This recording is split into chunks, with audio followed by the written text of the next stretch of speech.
Dear colleagues, dear partners, hello, bonjour, grüezi.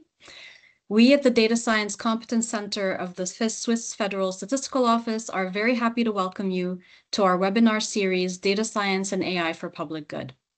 My name is Yara Abu Awad. I'm a senior data scientist within the Data Science Competence Center, and I will be your moderator today. If you want to submit questions to the speaker, please click on the Q&R icon of this webinar. And if we have enough time, your questions will be answered after the presentation. We are very pleased that Dr. Rosa Lillo has joined us today to talk to us about AI fairness. Her presentation is entitled Fairness by Design, Multi-Stage, Multi-Attribute AI. Dr. Rosa Lillo is a full professor of statistics and operations research at Universidad Carlos III de Madrid, a position she has held since 2010.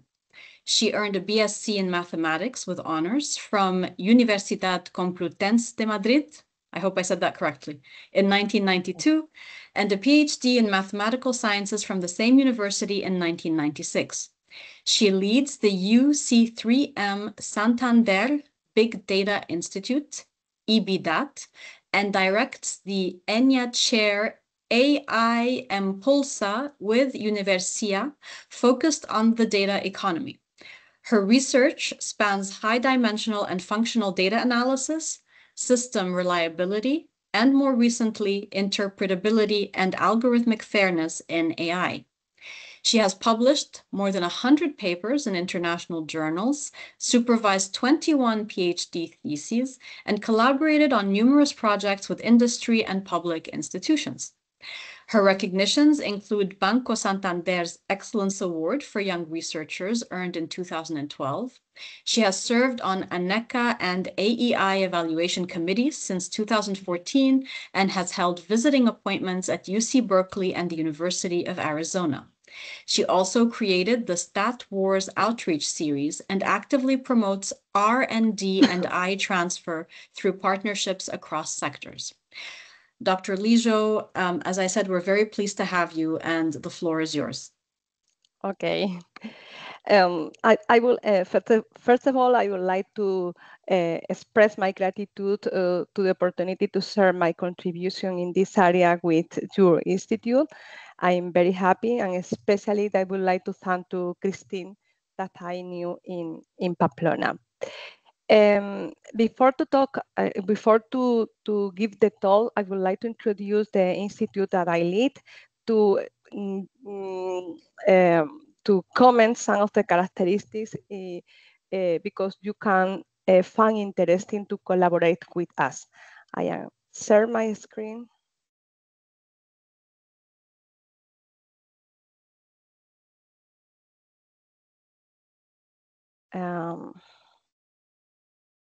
Do you see the screen?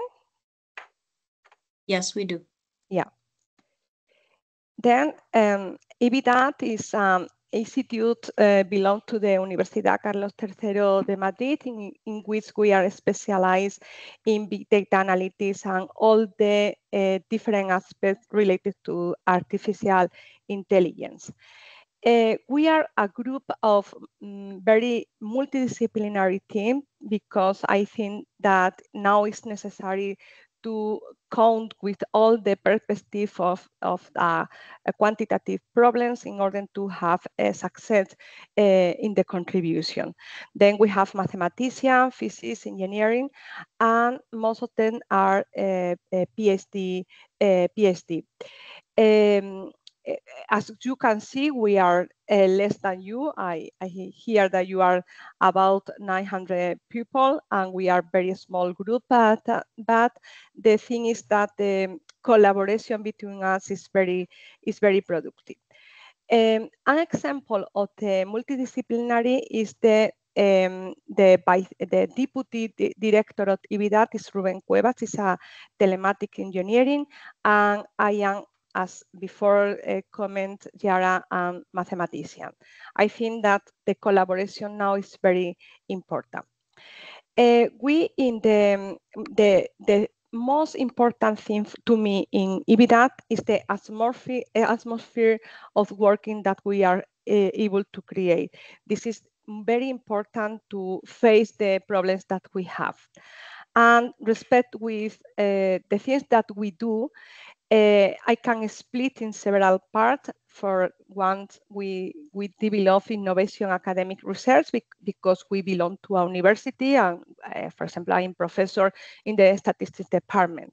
But the novelty now is that the research is very connected with real problems that companies provide us. This is different with respect to the research that I made before. Also, we offer at public institutions for consortiums in European and Spanish projects in which is necessary the participation of research institutes. We offer a specialized course and training for companies in which the people need to update the knowledge about, for example, Python or data science. And for last but not less important is that we made boutique research, development, and innovation projects for companies. This is the main work for us because we have to obtain money in order to hire people.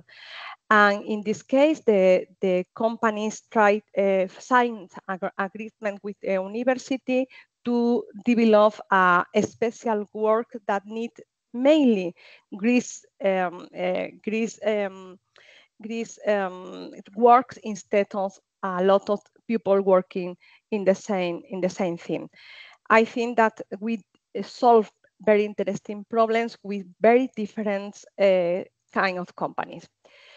Respect the training, I would like to point out that we participate in several bachelor's and master theses, and I invite you, if you have an interesting problem to solve, we can propose to students and develop in different part of the master that they have to course.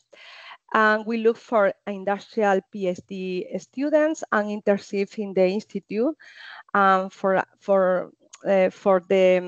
the companies, we can offer a specialized course. We developed the Master in Computational Social Science because I think that it's important that the people devoted to social science can access to the quantitative method.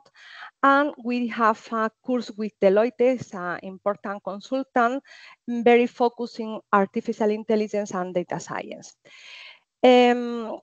Also, we have a seminars, one for a month, devoted to new solutions with big data of artificial intelligence, in which people from companies share with us the problems that they have in the company or institution. Again, you are invited to give a seminar in my institute, and of course to attend to the seminars that we have, because most of them are hybrid, online and in person too. The research that we develop is very wide. We tried all the aspects related to analytics, and then we have contribution in the natural language processing, social media, functional data, high dimensional data, machine learning models, neural network, or artificial intelligence. And the number of companies that where we are collaborate is increasing each year. For example, we have El Corte Inglés. This is a retail company. Ibermática is more related to technology. TapTap is related to marketing online. Santa Lucia is an insurance. And of course, we collaborate with Banco Santander because this is one of the founder of the institute. And then we have a lot of projects with them. Now we are very proud because we gained the AI Impulsa chair from the government of Spain, and it's very focused in two areas: data economy and responsible AI. We have the opportunity to expand my group by the money that we receive from this chair. And the other chair is the INCIBE, is related to the INCIBE. Is an organization very worried about the cybersecurity. This is another another perspective more related to the engineering field. And here you have all the coordinates of the institute if you want to follow in media, and you can obviously participate in all the activities that we have. Okay, once presented my institute, I would like to talking about fairness. Fairness is one of the topics in which we are now working a lot. The, the, the talk is about a joint work with Arturo Perez Peralta. He's a PhD student that also works in Telefónica. I think that you hear about Telefónica. And Sandra Benítez Peña, that is an associate professor in the statistical department and also a contributing with the IBIDAT Institute. First, I would like to give a general ideas and aspect about fairness. And if you look for news about fairness in the media, you can find a lot of examples in which this topic is very important. I introduce here one of them is this news of the Washington Post, in which the racial bias in medical algorithms favors white patient over sicker Black patient. This is a field in which the bias are very important, but you can find examples in the finance field where the possibility of give you a loan depend on several sensitive variables. We're talking about this in the talk. And then why to talk about the fairness? The reality is that we now use a lot of algorithms that imply critical decision-making process, and the inequities or bias in artificial intelligence lead to discriminatory results, legal problems, and loss of truth. For all this question, equity is not just an ethical concern. It's a strategy that the companies want to attack. In fact, these works start with a contribution with Banco Santander because they are especially worried about the inclusion of this kind of methodology in the process for give or not give or allow. Then the objectives of our contribution are focused on address bias when you consider different multiple attributes, because they usually consider only one, and consider to the combination of several procedures to attack the fairness problem. Then we start with the consideration about, or the concept about fairness, because fairness ensures equity in automated decision, trying to avoid bias. This is important for the social public and for the research academic too.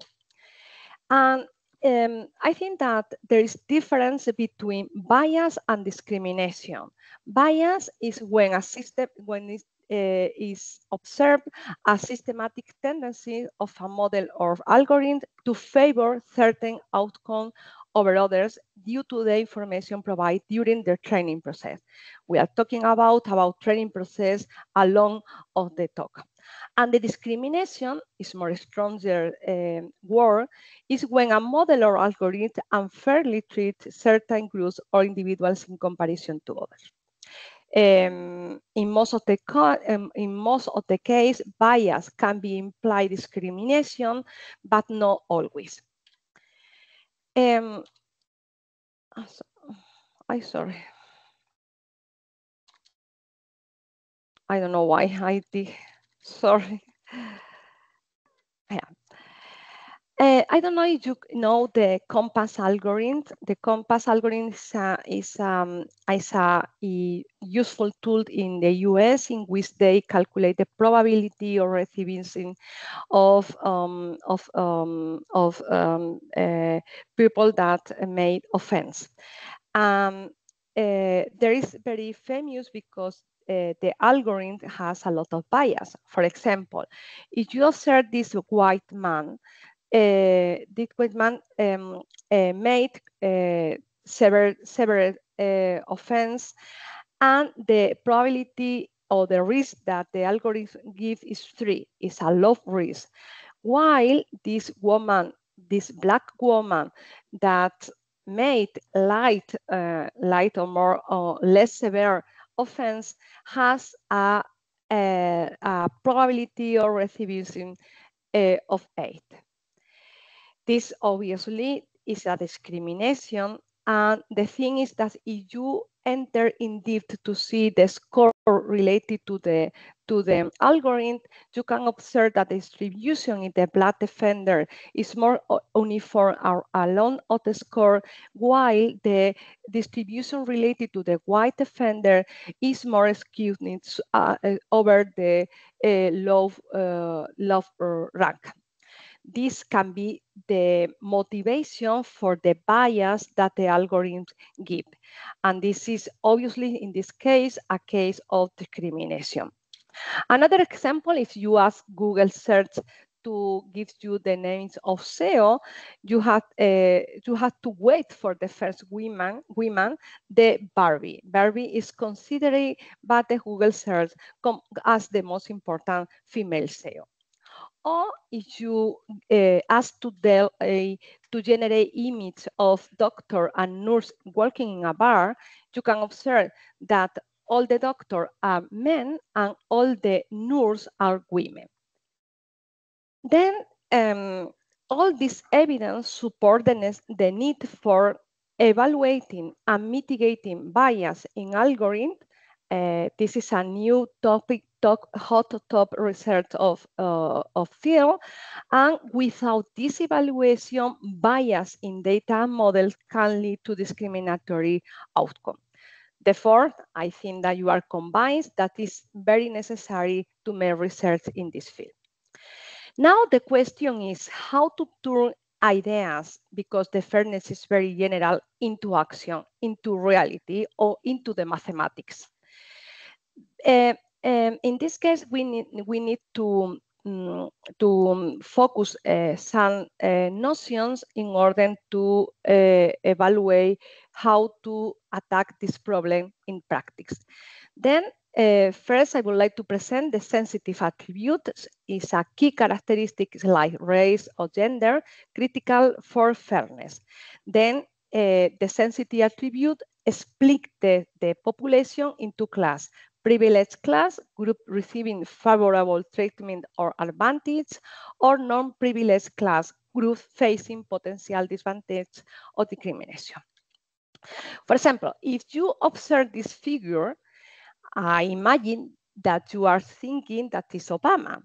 But if you ask to a generative intelligence artificial to recover the image, the most common is that give this.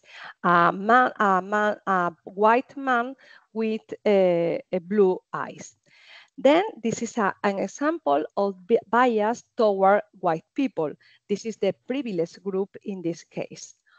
Or the contrary, when you use Gemini to ask for example, a father of America, this is the kind of image that can generate for you. And this is obviously it is not true. Man people never was a father of America. Or image of Viking in which they give you a girl, or papes in this case, the Gemini gives you the image of a woman or a black man. Obviously, this is to arrive the bias in the opposite way in which we want. And this is not a solution, obviously. Besides, we have to consider the difference between individual fairness is when referred to the principle that similar individuals should be treated similarly in decision-making process, and group fairness. Different demographic groups, for example, all based on race, on gender, should receive equitable treatment and outcome in decision-making process. In this kind of in most of the words that I saw about fairness, I think that it's more easy to trade the individual fairness than the group fairness. And now we introduce in the formal formulation of the problem under the classification problem under the fair perspective.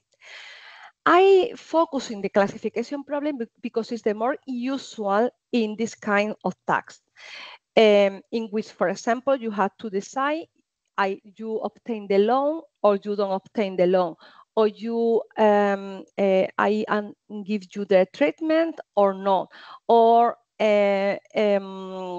for example, you are sick or you don't sick. The usual way to face this kind of problem is by classification. Then you have the ingredients of the problem in which you have a set of attributes. This is a random variables, qualitative or quantitative variables. The target variable is Y, in this case is binary, is 0 or 1, and A is the set of sensitive variables. At the beginning, or most of the study in the literature, consider one only sensitive variable that take the values 0 or 1. And the goal of statistical classification is to assign 0, 1, depending on the number of the values of the set of attribute that you have. The objective is maximize the accuracy, is the probability of make good decisions. And taking in consideration fairness, is much more sense to maximize the balance accuracy, in which you consider the accuracy given the value of the target, the sensitive variable.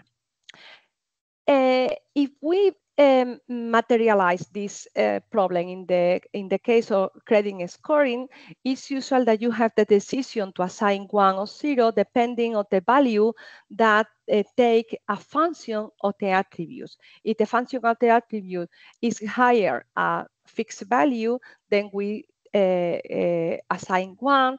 If not, is 0 the value that you put. In the case of credit scoring, the interpretation of the variable is the following. Age equal to 0 is equal to 0 implies that individuals belong to the privileged group, and equal to 1 to the contrary group. Y equal to 0 implies that individual defaults. Then we have a bad outcome, of course. And is equal to 1, the individual repays the loan. Then we have a good result. And if hat Y is equal to 0, the individual is predicted to default, bad credit risk, and is equal to 1, the individual is predicted to repay the loan, then good credit risk. Then with all these ingredients and with the interpretation, we have the following problem. We have the fairness problem, okay?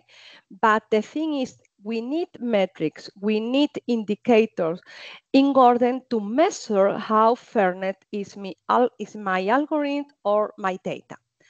Then there is a lot of the definition to measure fairness, but most of them can be classified in 3 groups: independence, separation, and sufficiency. And the 3 is linking with intuitive ideas, and this is the good of this kind of field, is that the intuition is very, very, very fit with a mathematical formulation. The independence implies that the prediction of a decision-making process is independent of a sensitive attribute, for example, race or gender. This is the mathematical formulation. In the case of separation, the predictions are independent of sensitive attributes given the true label. And in that case, we want that these 2 equality holds.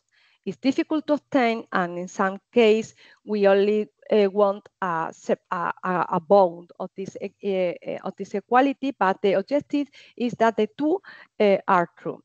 And the sufficiency is when the true label is independent of sensitive attribute given the predicted label.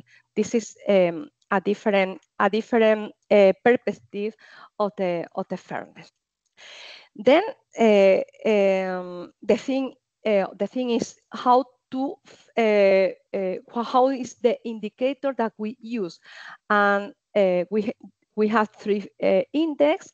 Is the difference between the quantities that I saw in the previous slide, considering the absolute value. It's important that the closer index to 0, the lower the discrimination is. You have to remember this for the simulation section later. And the other question is, what metric you use? And the answer is an open question now, because the true metrics are not can be done true at the same time. For example, in some problems, independence can be crossed with sufficiency. And for example, in the credit score problem, banker is more focused in the separation. Then, depending on the problem that you want to study, you have to choose a particular metric. Okay, this is important. There is a lot of definition of fairness. I like this reference, the Narayanan, in which you can find 21 definitions, but again, more or less can be classified in these three groups. Independence, we can look for demographic parity, in separation, disparate impact, and sufficiency calibration. But in all the situation, the intuition behind the definition is very, very similar. Now, another point is the evaluation and mitigation of bias. We are aware that we have bias.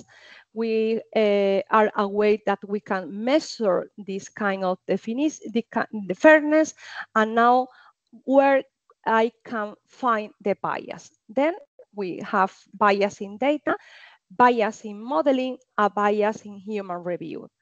Bias in data is related to historical bias, referred to the persistent bias in society. For example, if you remember the way in which vacuum is organized in the pharmaceutical companies, the vacuum is usually training or usually testing using white men instead of all the population. Or the representation bias, this occurs when you use a sample of a population that is biased in a sense. For example, if you train a model using only image of white face. And the measurement bias is occur when you selecting features of the population, and the quality of the features depend on the different groups that you are observing. Bias in modeling is related to the evaluation bias, that is, evaluation in modeling occur when performance metrics are skewed due to the difference observed in the model. Is this a case of the Compass algorithm, or the aggregation bias? The population is so diverse that only algorithm can be not enough for all the groups. Okay. And the bias in human review, this is a very common kind of bias, and is due to because the human can be change the outcome that the algorithm gives. For example, in Spain, in the gender violence, the police use an algorithm named Biogen, and the policeman can be changed the risk assigned by the algorithm to the women in order to modify as he can be convenient. Then The bad news here is that bias is implied in all the aspect of the decision making. Then is the vicious cycle that we can observe. The world is a biased world because there's a lot of discrimination and bias. And then if you use bias, the world is biased, the data is with bias too, and obviously this translates to the methodology that you are using, and then the outcome is also with discrimination or bias. This is the cycle that we want to cut. How to attack this problem? If you remember, as works an algorithm, it's usual to split the sample in training set, validation set, and test set. Then the three ways to attack the bias is at the beginning of the algorithm, is the training in the training data. This is named preprocessing, or during the algorithm, this is in processing, or considering or trying to attack the outcome of the algorithm, and is named post-processing. We are talking now about the different methods that we have in the reference. Then, to mitigate the bias, we can opt for different procedures. The preprocessing is bias mitigation applied to the training data. The most important method used in the literature are the reweaving, and to achieve independence by resampling the data with replacement using weight, or disparate impact remover. Transform the data set by removing all information of the sensitive variable. I don't include in the presentation the mathematical formulation of this kind of mitigation method because are not obvious. They use Bayesian statistics, NCNC methods, regularization methods, optimization methods. There is a lot of tools related to statistics and operation research that is included in these methods. And the good news is most of them you can find packaging are on Python to use them. I give here only the intuition about this method. In the case of the in-processing, that is bias mitigation applied to the model, I think for me this is the most interesting and the more difficult to make contribution is the adversarial devising that modify the loss function of the original classifier, optimization the amount of information it conveys about sensitive variable. Meta-fairness classifier included a fairness constraint to the problem, and prejudice remover that include a regularization similar to lasso or lasso or group lasso. And in the post-processing bias, you attack the result. In this case, we have plot scaling. This is calibration by group or plot scaling that provides sufficiency. Equals odd processor propose a new classifier to ensure separation by optimization are occur, or the reject option that relabels the predictions with posterior probability close to 0.5. Obviously, there is other strategy that you can use, that model interpretability or collection of diverse and representative data, but we are focused on this classification, pre, in, and post.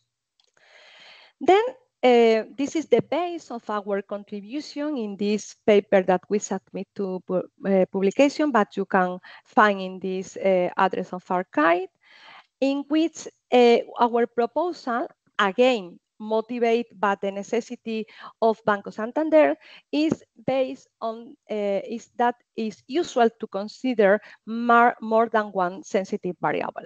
For example, at the same time, you can consider the gender and the age, for example. And the other idea is why to use only a process to attack the fairness. We can combine. This is the other contribution. In this case, when you consider more than one sensitive variable, our proposal is to consider a single binary variable obtained from the sensitive variable. Our proposal are three. Consider OR is the presence of one of multiple sensitive variable. The unprivileged individual are they have any of the sensitive attribute, and is the presence of multiple sensitive variables. The unprivileged individual are they have all the sensitive attribute, and XOR is the presence of a single sensitive variable. Then the unprivileged individual, they have one of the sensitive attribute, one and only one. And the multi-stage processor is combine different methods in the different parts of the methodology in which you can attack fairness. Then, for example, we combine pre and in, pre and post, and in and post. This is the algorithm that we developed combining different options. We think that we can improve the results in this case. And we developed simulation study, and we use a real data set. The German data set is very well known in the fairness literature, in which the details of the data are given here.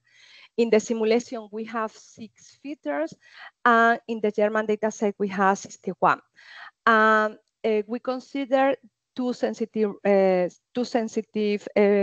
attributes. In the German data set, we have the gender and the age, because it's considered that young people less than 25 years has less probability to obtain a loan. And this is the proportion of the people in the sample that here are the characteristics OR and XOR. This is the details of the simulation, but I don't want to explain in deep because it's very, very specific, but the idea is not news. It's based on a simulation structure developed in a previous paper, in which we have to introduce some novelties because the use of several attributes. Some considerations, because it's usual to split the data in three groups. In the training test, the modeler and score. In the validation set, the threshold is selected to maximize the balanced accuracy. In the test set, the metrics are evaluated. Then we obtain the fairness measures and the accuracy too. Note, in the multivariate sensitive case, the fairness metrics are computed with respect to the same sensitive variables as in the univariate case. In the case of the multiprocessor, we train without change the hyperparameters fixed initially. If we tune the parameters in the aggregate case, perhaps we obtain better result. But in this paper, we only focus in combine the different methods. And in the preprocessor and postprocessor, are training with logistic regression models, unless they were part of a multiprocessor implying an in-processor. Most of the in-processor is made with a XGBoost. Here you have the result that we obtain. In this case, we only use one sensitive variable. And here we can observe the accuracy here the result related to separation. Remember that we want very close to zero results. Here the independence, and here the sufficient. The results give us better results aggregate that in the university case, because, for example, here in red, you have the combination of these two methods give an accuracy greater than if you consider the methods independently. But this is not uniform, because here we have a worse result when you aggregate two methods. Again, in the case of the fairness metric, you can obtain here better result that in considering the method independently. But again, here, for example, for independence, in this line you obtain a worse result considering the aggregation. When you consider the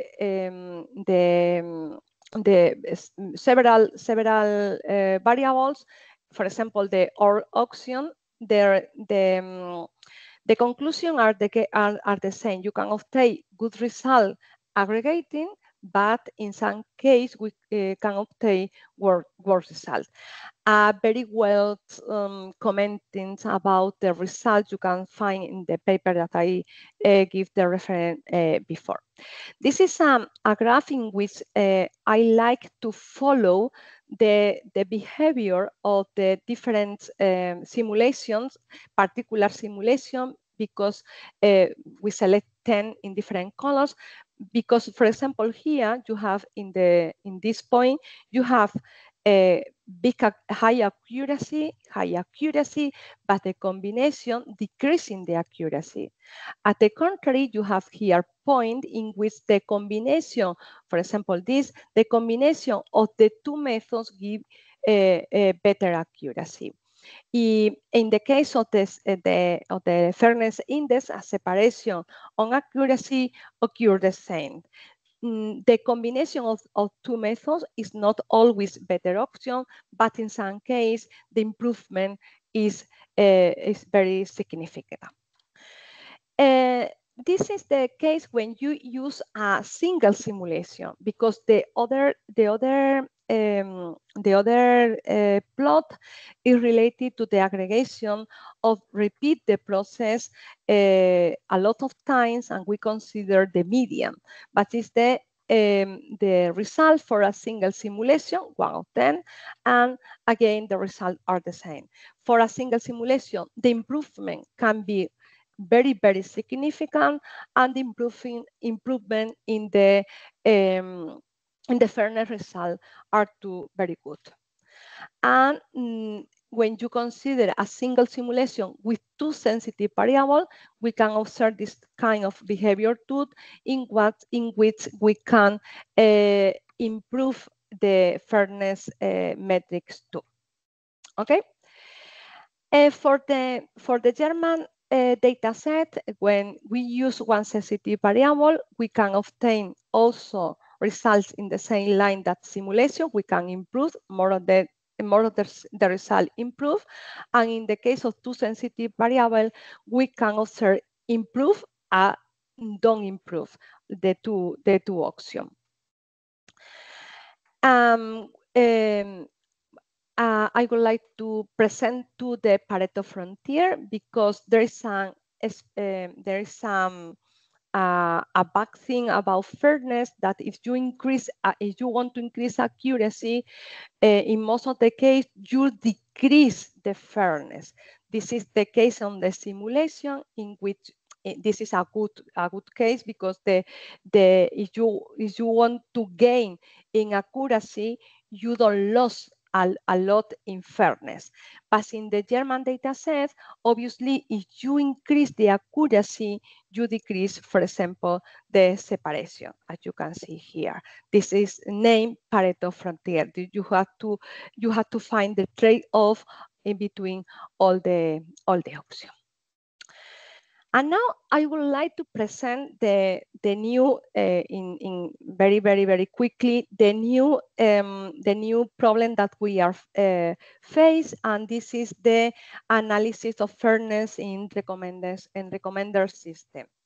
The recommender systems are very present in our life because is in all the digital experience that we have.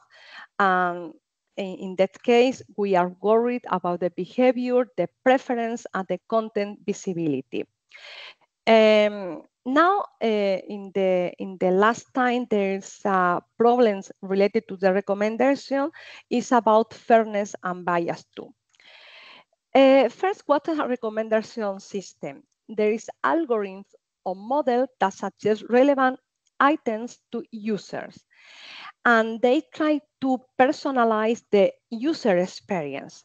For example, the kind of data that we have is a matrix in which in the row is the user, and in the columns are the rating that they give to a item, to different items. And what is the problem here? There is a lot of missing data in each row because they don't experience this kind of item. Then this is the problem to be solved, how to assign the items in order to offer this kind of experience. Then the key goals of this kind of algorithm is obtain good accuracy, of course, relevance, diversity, and now fairness. This is our contribution. The difference between fairness in machine learning, as I explained before, and the fairness in recommender system is that now we are worried about the individual prediction and impact the distribution of attention and opportunity.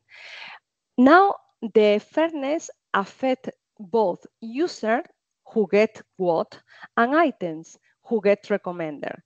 And it's interesting to try to prevent popularity bias, because the popularity bias try to recommend the items that are very popular, and this is the previous to fairness. In the mathematical aspect, we have a vector of user and we have a vector of items. And the thing is to recover or to try to obtain prediction by the items in which we have no rating by the user. Then from a mathematical perspective, the idea is to look for a function from the U and I to try to estimate this missing data. There is two ways to face this problem. The collaborative filtering, in this case, user item interaction data, and the idea is to find similar users or items to make prediction. And the other option is the content-based filtering, in which you use features of items and recommend items similar to those the user liked before. In this plot, I think that it's very obvious the difference between the two approaches to face the fairness here. Here you have the objective. No? This is the rate related to a user, and this is the rate related to the other user. We use metric to measure the similarity between the two users using the rate of the items in which both has same both have numbers, not have missing data. Then we can define the similarity as this is the Pearson correlation between the rate in which two users has rating. And the prediction, for example, is based on K nearest neighbor. You can use several variants of similarity function as cosine similarity or discount similarity. There is a lot of metrics that you can use. This idea can be translated to optimization problem in which you want to obtain this kind of matrix. This is a very difficult problem, but I would like to go to the idea. The objective is to minimize the error that we can obtain finding the matrix U and U. You can use optimization as unconstrained factorization or singular value decomposition to find the log-rank approximation. This is an operation research problem. And besides the accuracy in recommender systems, people are interested in improve more measures. For example, the relevance that measure how much user like the top end recommended items, novelty, evaluate how uncommon the recommended items are, the serendipity, capture unexpected jet like recommendation, a diversity, measure the variety among the recommended items. Then, as you can observe, all these ideas have different formulation, and it's impossible to improve all four at the same time. In most of the case, you have to try to optimize 1, 2, 3 of them. And again, in recommender system, we can face the problem of fairness using three notions: independence, separation, and sufficiency, as before. An example of independent now. Independent means that the prediction rating is independent of the sensitive attribute. For example, a movie recommender should not suggest different contents solely because a user is male or female, assuming similar profiles. This is the interpretation of the probability that I give in the first part of the talk. Separation. The prediction is conditionally independent of the sensitive attribute given the true outcome. An example is if two users equally enjoy a movie, and then same true rating, they should have the same chance of receiving it as a recommendation, regardless of gender or race. And sufficiency is when the true outcome is conditionally independent of the sensitive attribute given the prediction. Then, among users predicted to like a movie, the actual rating should not vary by gender or race. This is the example as these three ideas can change in this kind of problem. Again, we have conflict of objectives. It's not possible to consider the three ideas at the same time. It's equivalent, you don't can obtain 0 in the fairness index at the same time. And then you have to trade off to establish what is the more appropriate for the problem that you want to optimize. We work with an example. This is a data set that you can obtain in this link, in which we reduce the sample size because we have a computational problem with the computer that we have here. And an example of the data set is this. This is the user ID, is the unique user identification. The movie ID is the ID of the rated movie. The rating is the valoration that the user gives to the item, the movie that we offer, and the timestamp is the unit time of the rating. Then we developed the 5-fold cross-validation setup. It's the more usual in the literature. The first idea that I want to show here is as the error can be changed dependent on the optimization that we use. As you can see, in this case, we obtain the best result in this case, but the variety of the performance is very higher. As I mentioned before, the popularity bias is very important, and is when you try to recommend a popular item to all the user, and this is an example in which we can evaluate the error and the MAE in considering the popular item and without popular item. As you can observe, the error increase a lot. But we want to avoid to introduce this popularity bias. The novelty for us is to consider a new way to make the algorithms to assign the rating that you don't know. This is the one-fold and the two-fold consideration. I don't want to talk about the mathematical ideas behind us, but you can observe here the difference between different optimization. This is the benchmark. The benchmark means that you offer the mean of the items to all the user, or the mean of the user of all the items. Then you can observe in different colors, you have the different option of carry out the problem, and you can observe the difference between colors and the difference between methods.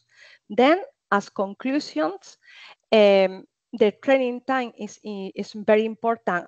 It's so different depending on the method that you use, and the model performance is a very open problem, and selecting the right model depends on the use case priority. Now, to end the talk, some ideas, some key takeaways ideas. One of these is, of course, the fairness is not only an ethical concern, but also a strategic to a legal one. The combination of different attributes is possible through the LP models while preserving performance, including we can increase, and the choice of LP depend on the problem that you can solve. The multiprocessor combination allows to produce solution with improved accuracy and fairness. Obviously, we have to combine in the good way. And you can find here all the software that we develop for the contribution that we have in this matter. Obviously, there are a lot of challenges and next steps to follow with this research. For example, LP saw good results considering two sensitive variables, and the question is, how do they scale? How to build them? Then the multiprocessor proved some combination provide very, very good improvement. The question is there a way to know which combination work best in a band? And the multiprocessor consider a combination of existing processors. And the question is, can we build a proper multiprocessor? More question, can this result be extended to other domains, for example, text? And as I saw in the last part of the talk, fairness in recommender system is a new field to contribute to. This is the end. You can find some reference here. And obviously, we have to thank you to the project that give money in order to follow with this research. Thank you very much. Thank you so much, Dr. Lillo. We do have a question in the Q&R. And I encourage people to add. We don't have a lot of time, so yeah, I will. Maybe we have time for a couple of questions. The question that you were asked is, regarding the methods of detecting bias in a classifier that you presented, how should we proceed with sensitive attributes that are not binary but continuous? If I understand the question is, you asked me if it's possible to consider continuous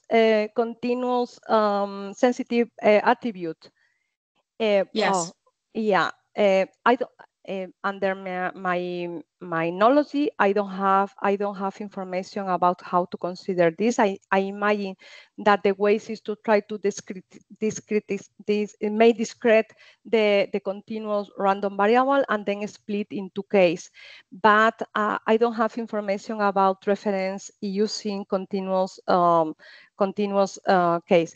If you remember the case of the German data set, one of the sensitive variable is the age, and people in the bank consider the 25 years is the threshold to consider privileged and unprivileged people.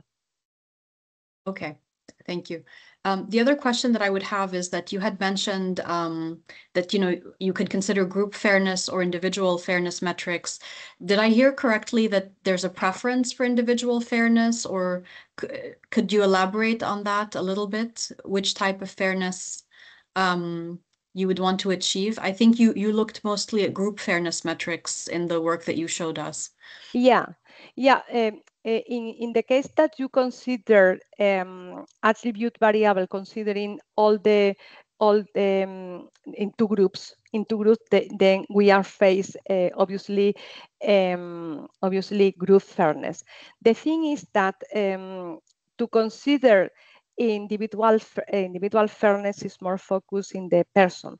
Then it's so difficult to carry out the metrics that I mentioned before, and is similar when you consider the interpretability global and local. I think this is more similar to this kind of concept. Most of the research that I saw is focused in the group fairness. It's more difficult, but not impossible. I think that can be a new line to research to adapt the concept of local fairness to each individual. But the definition of metrics, I think that can be more difficult.